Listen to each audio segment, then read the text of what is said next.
Hello everyone. So बच्चों, welcome to semester वाला and welcome to our course जो कि है इंटरनल कंबशन इंजन का। तो बच्चों, आज इंटरनल कंबशन इंजन में हम डिस्कस करने वाले हैं एक बहुत ही important ratio, that is called as the compression ratio. Compression ratio जो होता है वो IC combustion, internal combustion engine जो होते हैं उनका बहुत ही बेसिक रेशियो होता है, जिसपे बहुत सारे पैरामीटर आपके डिपेंड करते हैं।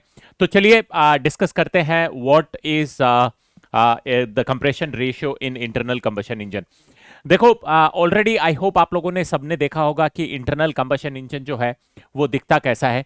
तो लास्ट लेक्चर में हमने डिस्कस किया था एंड हमने डिस्कस किया था कि what are the different components of an IC engine. तो आईसी इंजन में देखोगे तो आपका पिस्टन होता है, देन कनेक्टिंग रोड होता है, then you have a crank and then you have cylinder. और सिलेंडर के ऊपर सिलेंडर हेड होता है जिसमें कि एक इनलेट या सक्शन वॉल होता है and this is called as exhaust valve. ठीक है। तो हमने देखा था कि पिस्टन जो है वो ऊपर नीचे मूव करती है सिलेंडर के अंदर, यहां से एयर आता है, फिर पिस्टन नीचे मूव करती है, फिर उसका कंप्रेशन होता है, फिर कंबशन होता है एंड देन वापस पावर रिलीज होके एंड देन एग्जॉस्ट होता है।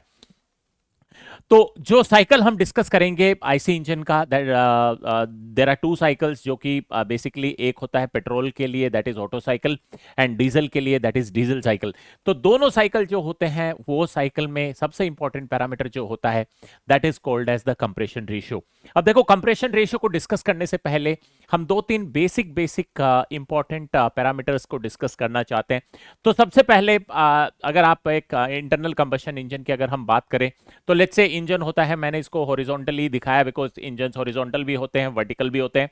तो अगर आप देखोगे तो जब इंजन मूव करता है, तो लेट्स से जब आपका क्रैंक मूव कर रहा है इंजन के अंदर, ये आपका क्रैंक होता है जो ऐसे रोटेट करता है, और क्रैंक के एंड में आपका कनेक्टिंग रोड लगा होता है, और वो कनेक्टिंग रोड जो होता है वो पिस्टन से कनेक्टेड होता है।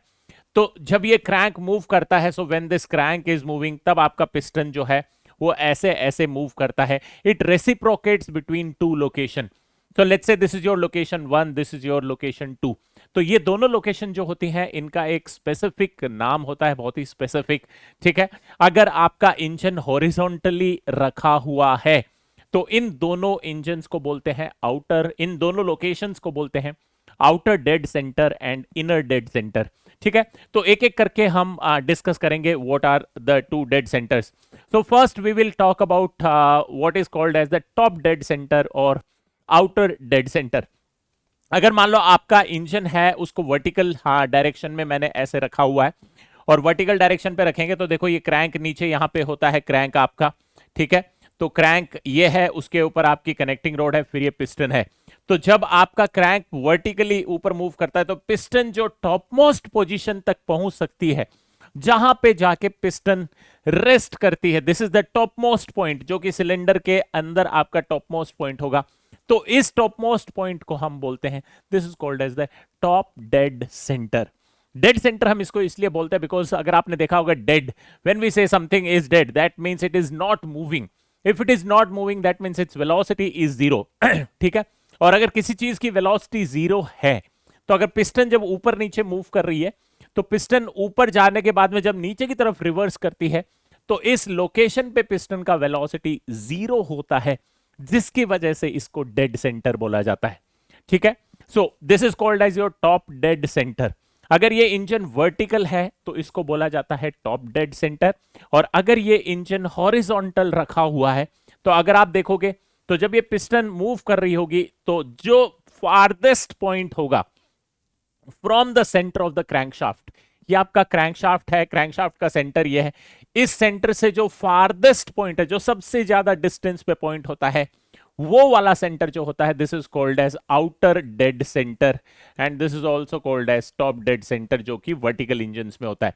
तो हॉरिजॉन्टल इंजन में इसको बोला जाता है आउटर डेड सेंटर, और अगर वर्टिकल इंजन हो तो इसको बोला जाता है top dead centre. So when we talk about the top dead centre, then it is the dead centre when the piston is farthest from the crankshaft. अगर आप यहां पे भी देखोगे, ये सेंटर ऑफ क्रैंकशाफ्ट है, और इस सेंटर ऑफ क्रैंकशाफ्ट से ये वाला सेंटर जो है विच इज द फारदेस्ट, सबसे ज्यादा दूरी पे है। So this is called as the top dead centre in case of vertical engines, और outer dead centre in case of horizontal engines.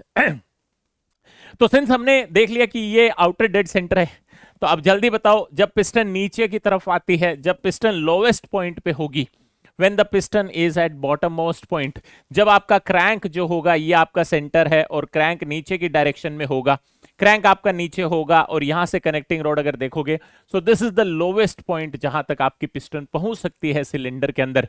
इसको क्या बोलेंगे? So this centre is at the bottom, ये टॉप में है तो ये बॉटम में हो जाएगा, then this is called as bottom dead centre. ठीक है, और अगर ये इंजन अगर हॉरिजॉन्टली रखा हुआ है तो then this is the position जहां तक आपकी पिस्टन आ सकती है, और ये पोजीशन जब होगी तो आपका क्रैंकशाफ्ट ऐसे होगा। Okay, so this is what is called as the inner dead centre. ये इसको इनर इसलिए बोला जाता है because this is the innermost position जहां तक आपकी पिस्टन आ सकती है। Okay, so the two centers are called as outer dead center and inner dead center in case of horizontal engine, or it is called as the top dead center and bottom dead center in case of vertical engines। ठीक है, तो I hope सबको dead centre समझ में आ गया। अब देखो, जब पिस्टन आपकी मूव करती है between the two dead centres, then that length is called as the stroke length. ठीक है, स्ट्रोक मतलब होता है कितना मूव किया। ठीक है, तो पिस्टन का अगर आप मूवमेंट देखेंगे, while the piston is moving from one dead center to another dead center, चाहे वो इधर से इधर की तरफ जा रही है या फिर नीचे से वापस ऊपर की तरफ जा रही है, ये जो लेंथ होती है this is called as the LS, length of the stroke. ठीक है, और अगर आप देखो तो पिस्टन जो होती है, पिस्टन का एरिया जो होता है, this is the cross section. अगर आप देखो तो पिस्टन का क्रॉस सेक्शन ये है, अगर इसका एरिया देखूं then this is called as pi into D square, और pi into D square where D is the diameter of the piston. तो ये आपका cross sectional area of the piston हो गया। तो अगर आप देखना चाहो, while the piston is moving from one location to another location, the piston sweeps some volume, कुछ वॉल्यूम को वो स्वीप करती है। तो वो जो वॉल्यूम स्वीप होती है उसको हम बोलते हैं स्वेप्ट वॉल्यूम। ठीक है, so while the piston is moving from here to here और फ्रॉम हेयर टू हेयर, जो पिस्टन ने वॉल्यूम स्वेप्ट किया होगा that will be area of the piston multiplied by length of the stroke. ठीक है, तो इस पैरामीटर को हम बोलते हैं स्वेप्ट वॉल्यूम। सो अगर मान लो मैं एक इमेजिनरी सिलेंडर बनाना चाहूं कि पिस्टन यहां पे बॉटम डेड सेंटर पे थी और यहां तक टॉप डेड सेंटर पे आई है, तो पिस्टन ने कितना वॉल्यूम स्वीप किया होगा, then this volume is called as the swept volume. और स्वेप्ट वॉल्यूम जो होता है जनरली उसको हम VS से डिनोट करते हैं, and it is generally written as pi d square by 4 multiplied by length of the stroke. ठीक है, अब अगर आप देखोगे तो इसका वॉल्यूम जो होगा उसकी यूनिट होती है जनरली मीटर क्यूब में। ठीक है, ऐसा unit is metre cube. But अगर देखोगे तो पिस्टन्स जो होती हैं उनका डायमीटर जो होता है that is never in metres, हमेशा छोटे छोटे डायमीटर होते हैं, 4 सेंटीमीटर, 5 सेंटीमीटर, 10 सेंटीमीटर, 15 सेंटीमीटर। और लेंथ ऑफ द स्ट्रोक होता है that is also in centimetres. तो हम क्या करते हैं, बहुत टाइम अगर डायमीटर और length of the strokes are taken in centimetres, तो आपका स्वेप्ट वॉल्यूम जो आता है that comes in VS can be written in centimetre cube. और ये सेंटीमीटर क्यूब होता है, इसको जनरली लोग लिखते हैं cubic centimetre.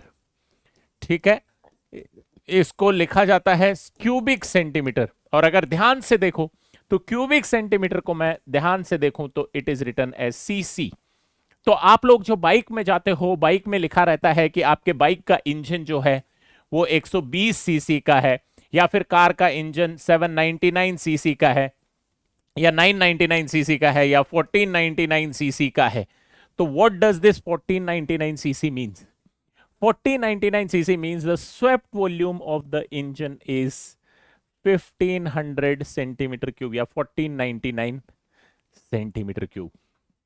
Is it clear to everyone? ठीक है, so I hope सबको समझ में आया होगा how the rating of the engines is done.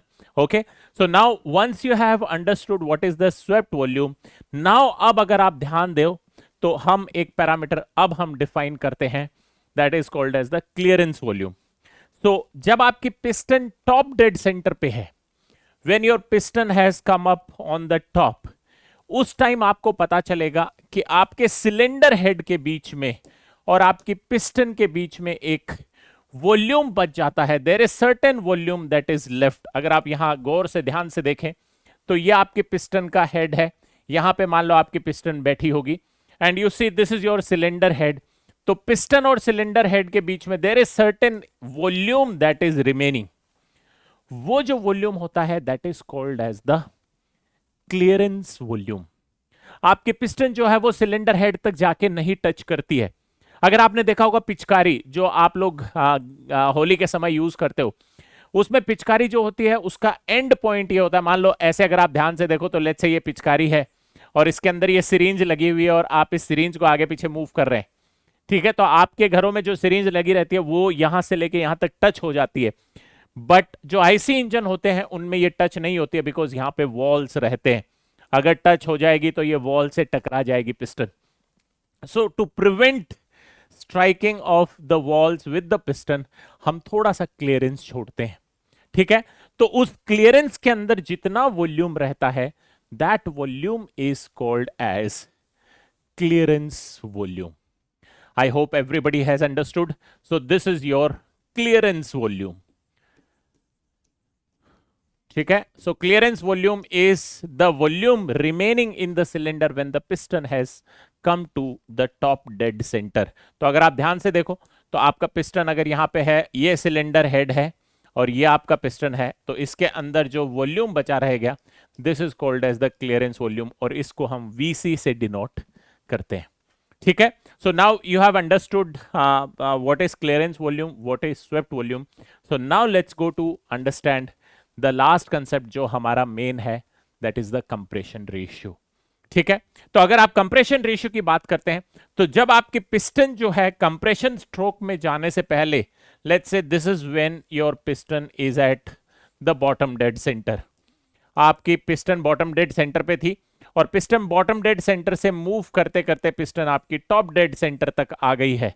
So when it has moved from bottom dead centre to the top dead centre, उस time आपका volume में कितना रिडक्शन हुआ that is what is called as the compression ratio. जब हम cycle discuss करेंगे उस time देखेंगे this is the start of compression process. ये आपका एक पिस्टन सिलेंडर अरेंजमेंट है जिसमें सिलेंडर के अंदर आपकी पिस्टन रखी हुई है और पिस्टन जो है जब ये मूव करेगी तो ये कंप्रेशन करेगी। सो this is the start of compression, ठीक है, this is start of compression, ठीक है, and this is end of compression, ठीक है। तो अगर आप ध्यान से देखो तो at the start of compression let's say volume inside the cylinder is V1. At the start of compression the volume inside the cylinder is V1 and when the piston has moved from bottom dead center to the top dead center, जब यहां तक आ गई है तो यहां पे जो आपका वॉल्यूम है let's say it is eight location 2, तो वो वॉल्यूम जो है वो है V2. तो what is the change or what is the ratio of volumes at the start of compression to the end of compression? This is defined as compression ratio R and it is written by a term that is called as R. I hope सबको समझ में आया, ठीक है। तो compression stroke जो होता है, कंप्रेशन स्ट्रोक में आपका कंप्रेशन होता है तो सिलेंडर जब पिस्टन आपकी मूव करेगी सिलेंडर में एयर को कंप्रेस करेगी, तो at the starting of the compression and at the end of the compression दोनों के बीच में क्या वॉल्यूम का रेशियो है, this is what is called as the compression ratio. इसको हम आर से डिनोट करते हैं। अगर आप ध्यान से देखो तो this can also be written as Vs plus Vc divided by Vc। जब आपकी पिस्टन बॉटम डेड सेंटर पे थी, बॉटम डेड सेंटर से टॉप डेड सेंटर पे आ रही है, तो ये जो वॉल्यूम है this is your clearance volume, ठीक है। यहां पे पिस्टन टॉप डेड सेंटर पे आएगी तो जो वॉल्यूम है this is your clearance volume, और यहां से यहां तक आने के लिए जो स्वीप किया है इसने volume that is the swept volume Vs। तो V1 जो होता है eight the starting of the compression is Vs plus Vc। So this can also be written as Vs plus Vc divided by Vc, or compression ratio R can be written as 1 plus Vs divided by Vc. ये बहुत जगह आपको use होगा in the analysis of the cycles. Is it clear? So I hope everybody has understood what a compression ratio is. Okay. So if it is clear, then guys, that is all what we have in this topic. I hope everybody has understood. Okay. So next we will start with the analysis of the Otto cycle.